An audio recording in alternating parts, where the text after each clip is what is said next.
এটাই আওয়ামী লীগের কাছ থেকেই শুধু প্রতিশোধ নেয় নাই, দেশের জনগণের কাছ থেকে প্রতিশোধ নিয়েছে।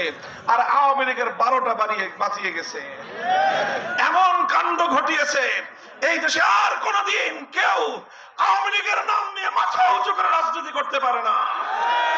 লজ্জা হওয়া দরকার।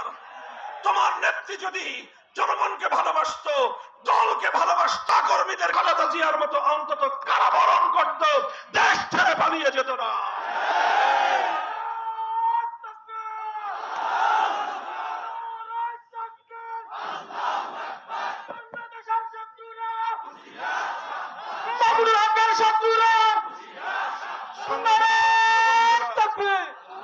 শেখ হাসিনা চেয়েছিল বাংলাদেশকে বিভক্ত করতে। বাংলাদেশে তার রাজনীতির আরেকটা মৌলিক দর্শন ছিল বিভাজনের রাজনীতি।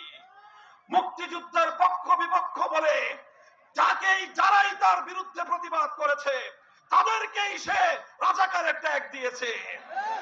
মুক্তিযুদ্ধের সেক্টর কমান্ডার শহীদ জিয়াউর রহমানকে পর্যন্ত সে রাজাকারের ট্যাগ দিতে ভুল করে নাই। অর্থাৎ তার নীতি ছিল শেখ হাসিনার পক্ষে থাকলে মুক্তিযোদ্ধা, শেখ হাসিনার প্রতিবাদ করলেই রাজাকার।